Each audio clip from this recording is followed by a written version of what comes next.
Good evening, ladies and gentlemen, and welcome aboard Full Sail Online Airlines Flight 2010, upward bound through a 12-month journey of action research.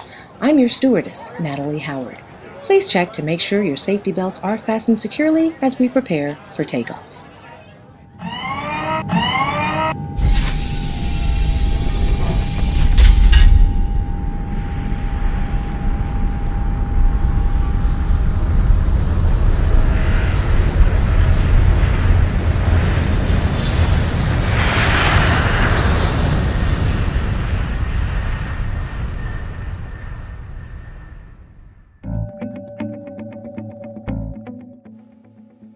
I wish I could start off by saying that my action research project took off smoothly, but that was not so.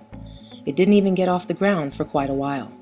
When I heard about doing research about a problem that I could try to improve, my mind thought really big, and it went into every direction with thoughts and ideas ranging from advocating for Bible curriculum in public schools to assisting intercultural students transitioning to study in the United States. I spent several weeks trying to make these topics work, but they both came to naught. They were just much too broad and could not possibly be accomplished within the time frame of this program.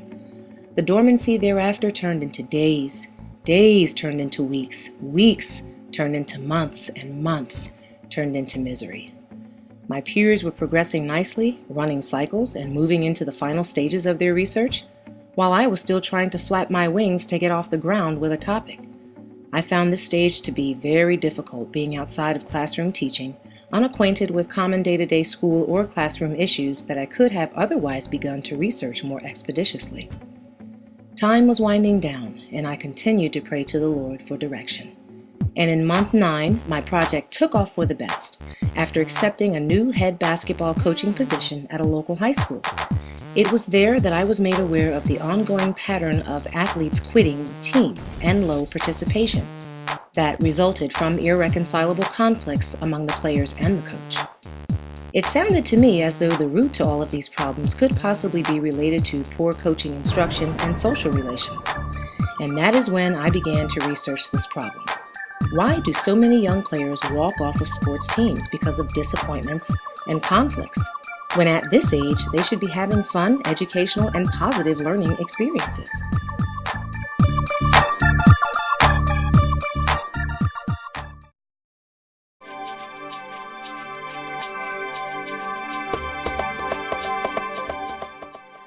From Methods of Literature Research, our first course in this program, I became very much acquainted with how to research and enhance my writing skills, how to use our database, and to properly reference sources APA style. As I commenced the literature review process, I began to peruse through our database to find anything related to athletic coaching, or coach-player relations, or negative sports experiences among youth, anything to locate any prior research recorded on the subject. My research led me to literature that confirmed that after age 11, youth sports participation drops tremendously. The problem of what Bloom 2009 termed as dropout behavior, demonstrated by youth due in large part to negative experiences with coaches. These experiences can range from lack of playing time to lack of enjoyment to confrontation with coaches. And this reminded me about what I learned in our multiple learning theory class, that all students are not the same, therefore all students do not learn the same. I kept this fact in perspective as I narrowed down my topic to be one that could relate to student athletes in various ways, visually, audibly, and kinesthetically, for example. Researchers concur that negative experiences at this critical stage of youth have more detrimental long-term psychological effects that may also affect their social skills in the future. Research confirms that coaches play a vital role in making or breaking the cohesion of a sports team, according to Bloom 2008. And that's when it occurred to me.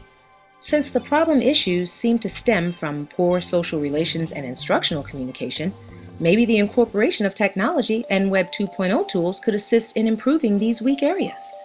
The availability of such a site would invite the interactivity among the coach and the players, one that provides portals for the coach's team-related instruction and information, such as video demonstrations and blogs.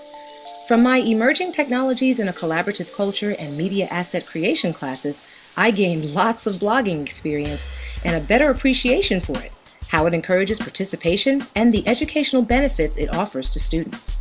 Such a tool would give my players exposure to the online blogosphere, that social scene where they can sharpen their dialoguing, written, and social communication skills. This would give players a sense of belonging and affirmation as they intermingle with the coach.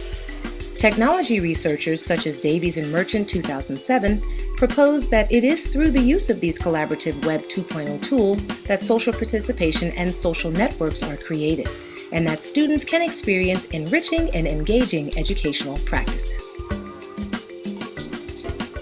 With my reviewed literature compiled, I began my first cycle and I decided to go about it in a more creative way with an upfront and personal approach in mind.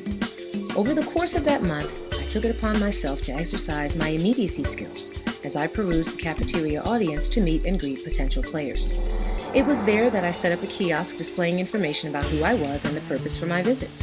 Thanks to our training and motivational development class, my approach to conduct one-on-one interviews with various student athletes was fun and easy. They were asked to complete a 6-question survey probing for previous team playing experience, previous relationships with coaches, and if they felt that the use of technology could improve communication among coaches and their players. This approach generated the names of 42 interested student athletes, of whom 14 completed and turned in surveys. The survey responses revealed that there had been early departures due to negative experiences, that the use of technology would be helpful for improving communication, and most of all, student athletes desired a more family-oriented team that does more together outside of the athletic setting. Their answers were congruent to my aspiration to incorporate the use of technology by offering a social network website. During the second cycle, players were invited to the gymnasium where they were given the team's web address as a personal invitation to visit the site and provide feedback by posting their comments. I would in turn respond to theirs, commencing the social interaction in our relationship. For 2 hours each day throughout the summer, student athletes received personal one-on-one athletic instruction. It was there that I videotaped my lessons to upload to the site for the players to review later for demonstration purposes. Both our filmmaking principles and training and motivational development classes gave me the confidence I needed to view and critique myself on camera, and how to use it in creative ways to engage my players. Out of 10 players who came to the gymnasium, 3 visited the website and 2 posted comments in response to the instructional videos and their personal learning experiences. Although many players visited the site without posting their comments, 3 players responded and were exposed to a 15-page website power-packed with a plethora of engaging and communicative applications designed with the student-athlete in mind. Videos, blogs, photo albums, discussion forums, educational games, our team's 800 voicemail number, instant chat, activity calendar, and even a short course on how to use the tools via my UDoTo course also provided definitions of some of the more common Web 2.0 terminology to help increase their computer literacy. Their feedback assured me that they were pleased with their experiences on and off the court with the coach. Although I was hoping for a much greater response, I regret that the late start and the time of year I conducted Cycle 2 were hindering factors in the results. But I have great expectations for Cycle 3. Cycle 3 will take this entire action research to a new plateau where the apex of social networking and interaction creates a community of happy players and caring coaches who ultimately build team cohesion. I see the effectiveness of this project producing long-term positive results that benefit the entire community of sport. Coaches who change their coaching styles from a coach-centered to a player-centered approach, and as a result, produce motivated student-athletes who will develop better social skills resulting from positive learning experiences. This project brings a substantial contribution to the body of literature, considering the fact that scholars say there are still unexplored areas in instructional communication with regard to athletic coaching. Even more, Bloom's research has determined that obtaining information from athletes' perceptions and preferences of coach communication may help inform coach training and coaching practices that directly affects a large number of adults and indirectly affects even larger amounts of young people. This is vital for young athletes because the coach can be one of the most influential figures in a young person's life. With the incorporation of technology into the game plan, I project that this project will not only produce better communication among athletes and coaches in the wide world of sport, but better people, and the overall athletic experience will be a success for everyone.